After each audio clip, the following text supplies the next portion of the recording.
बिना कैप्टन की तरफ देखे। तुम्हें नहीं लगता कि तुम्हें पहले मेरी कमर का नाप ले लेना चाहिए? कैप्टन ते से पूछता है और ते सिर्फ कैप्टन की तरफ देखना अवॉइड कर रहा होता है, लेकिन वो फाइनली कैप्टन को देखता है। फिर ओ गॉड, कोई मुझे होली वाटर ला के दो। ते बैंडेज को नापता है और उसे लगाने ही जा रहा होता है, तब वो देखता है कैप्टन के एब्डोमेन पे लॉन्ग सा कट जिसमें टाके लगे होते हैं। और ये सब देख कर ते की आंखों में आंसू आ जाते हैं। उसे बहुत ज्यादा बुरा लग रहा था, लेकिन वो फिर भी खुद को संभालते हुए न्यू बैंडेज लगाता है। लगाते हुए उसके हाथ अभी भी बहुत ज्यादा कांप रहे थे। तुम्हारे हाथ क्यों कांप रहे हैं? हाँ, तुम्हें क्या लगता है कि मैं तुम्हें देखकर शर्मा रहा हूँ और इस वजह से मेरे हाथ कांप रहे हैं? क्या बकवास है ये। कैप्टन, क्या तुम्हें ये सारी चोटें फॉरेस्ट में ही लगी है?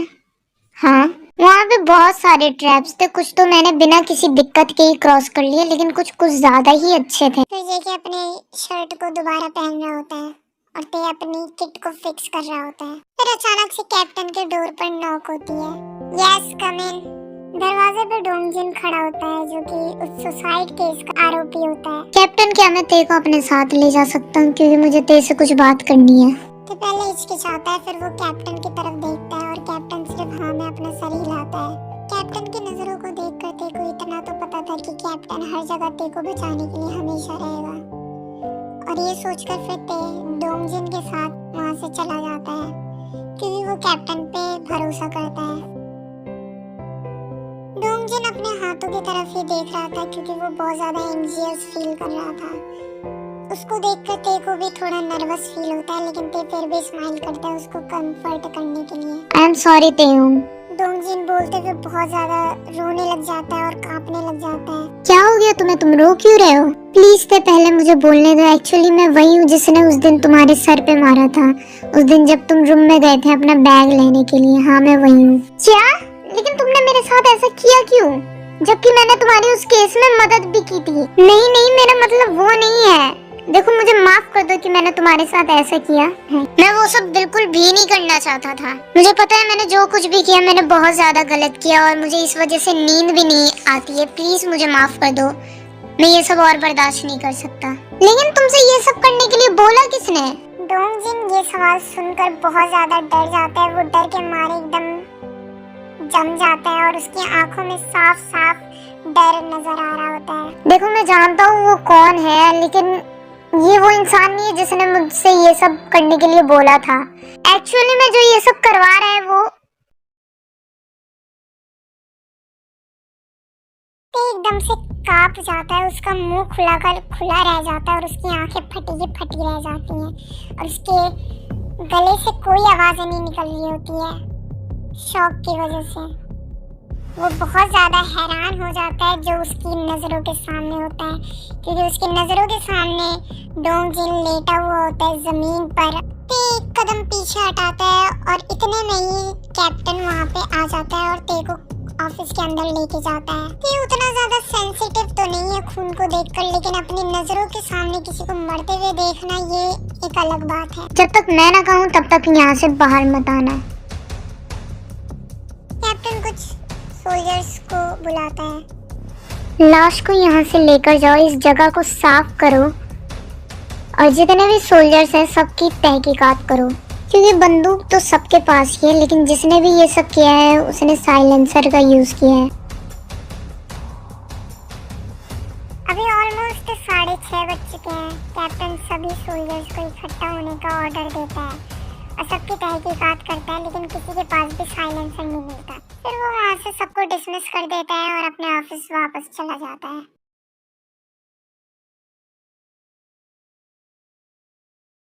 एक कोने में सो रहा होता है, वो भी एक तकिए को पकड़कर। कैप्टन ते को सुरक्षित देखकर एक सुकून की सांस लेता है और फिर वो वहीं पर ही घुटने के बल झुककर ते को निहारने लग जाता है। ते को इतनी शांति से सोता हुआ देखकर कैप्टन को के दिमाग में थॉट्स आते हैं। यहाँ पे कोई ऐसा भी आदमी है जो खुद को आराम से एक्सप्रेस करता है, जो मस्कुलिनिटी के रूल्स को नहीं मानता, जो सिर्फ खुद ही खुद में रहता है। बट ये पहले ही डिसाइड हो चुका है कि आदमियों को मुश्किल नहीं रहना पड़ेगा, उन्हें रोने की इजाजत नहीं है, क्योंकि रोने से वो कमजोर दिखते हैं। यहाँ तक कि मैं आज तक अपनी जिंदगी में जितने भी आदमियों से मिला हूँ, सबके सब एक जैसे ही हैं। सबके सब मैस्कुलिन दिखने की एक्टिंग करते हैं, जो कि सोसाइटी के लिए ज़रूरी भी है। बट ते उन सबसे अलग था, वो बिल्कुल रियल है। शायद यही एक वजह है कि मैं इसे बचाना चाहता हूँ, कि ये मेरे लिए बहुत ज़्यादा कीमती है, कि मैं इसे कहीं पे भी सेक्रीफाइस नहीं करना चाहता। मैं वादा करता हूँ कि मैं तुम्हें किसी भी कीमत पे बचाऊंगा, चाहे वो कीमत मेरी जिंदगी ही क्यों ना हो।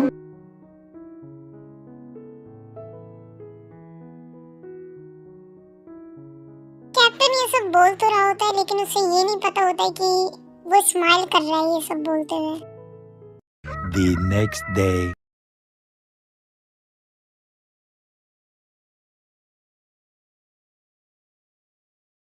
Good morning. अभी सुबह हो चुकी है, ते अपनी आंखें ही खोल रहा होता है। वो देखता है कि वो किसी अनजान कमरे में है। फिर वो अपने सामने एक आदमी को खड़े देखता है, जो कि कोई और नहीं, कैप्टन ही है। फिर ते तुरंत अपनी बॉडी को कवर कर लेता है। ओह माय गॉड, क्या तुमने मेरे साथ कुछ किया है? मैं बस तुम्हें उठाकर बेड पर लेके आया हूँ और कुछ नहीं। तो फिर तुम कहाँ पे सोए हुए थे? सोफे पर। ते को थोड़ा बुरा लगता है, क्योंकि उसकी वजह से कैप्टन ढंग से सो नहीं पाया। लेकिन फिर भी ते उठता है, अपने बाल सही करता है और फिर वहाँ से जाने की कोशिश करता है। लेकिन इतने में उसे याद आता है कि कल हुआ क्या था। लेकिन उस आदमी का क्या हुआ? तुम चिंता मत करो, वो सब मैंने संभाल लिया है। कैप्टन की ये बात सुनकर ते वहाँ से मुस्कुराता हुआ चला जाता है। A few moments later. मैं उसके ऑफिस में सोया हुआ था? ये तो बहुत ज्यादा एम्बैरेसिंग है। और अगर मैंने नींद में उसका नाम लिया हो तो अच्छी बात तो यह है कि मैंने उसके एप्स के बारे में सपना नहीं देखा और फाइनली मुझे वो नोटबुक मिल गई। वैसे मैं बहुत ज्यादा स्मार्ट हूँ। चलो इसे चेक करते हैं। ये क्या बकवास है, ये तो पूरा कोड से भरा हुआ है।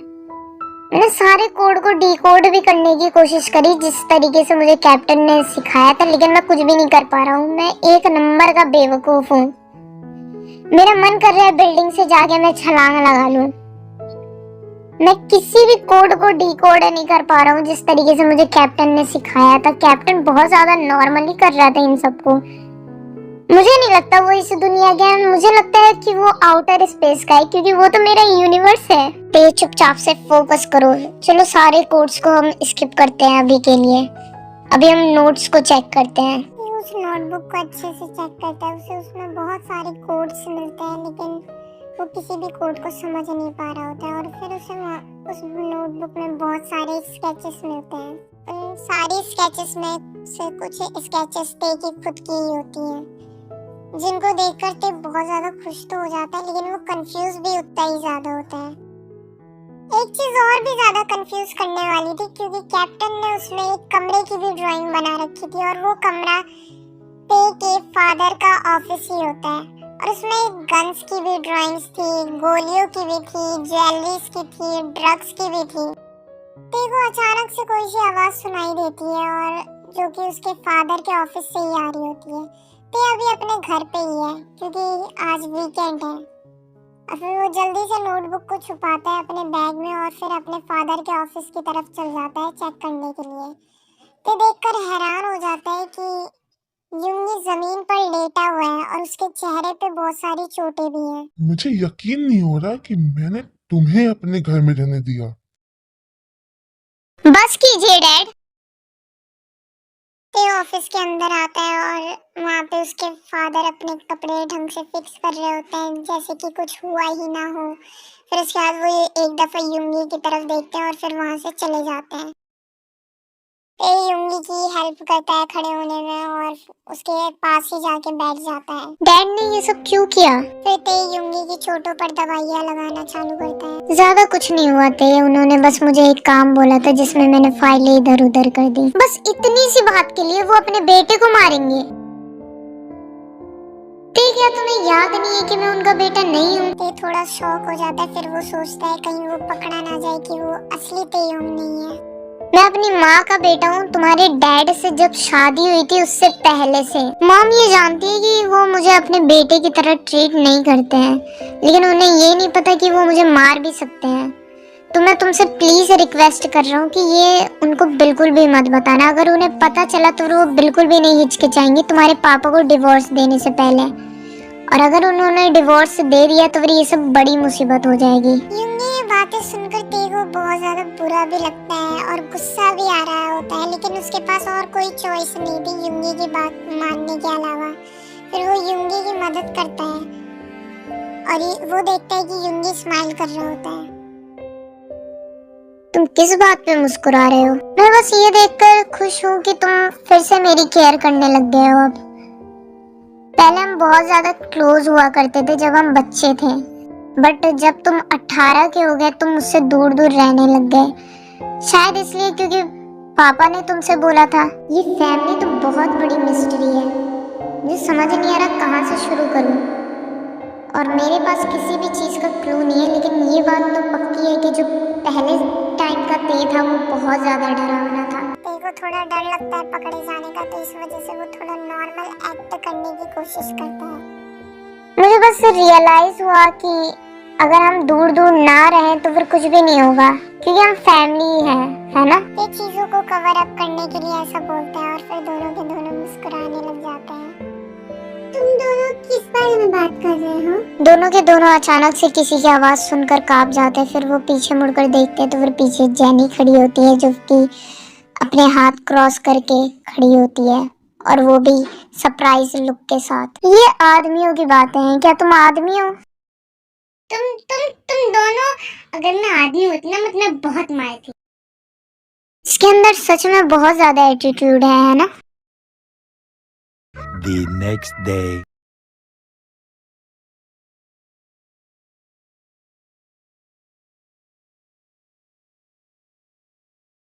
फाइनली आज छुट्टी है और मैं बहुत ज़्यादा परेशान हूँ, क्योंकि आजकल मेरे पापा के साथ कुछ बहुत ज़्यादा ऑड है और मुझे ये सब बिल्कुल भी पसंद नहीं आ रहा। वेट, आज टाइम कितना हो रहा है? OMG, कल भी हॉलीडे है। मैं तो बहुत ज़्यादा एक्साइटेड हूँ अपने नेशनल हार्वेस्ट डे के लिए, जो कि 2 दिन की छुट्टी है। मुझे क्या करना चाहिए? मुझे आराम करना चाहिए या क्या करना चाहिए? ओ मेरी जिंदगी, मैं अम्यूजमेंट पार्क बहुत ज्यादा मिस कर रहा हूँ। मैं वहाँ जाना चाहता हूँ लेकिन अकेले नहीं। ओ हाँ, हम कैंप जा सकते हैं कल, क्योंकि ये हॉलीडे है और मैं कैप्टन से जरूर पूछूंगा मेरे साथ चलने के लिए।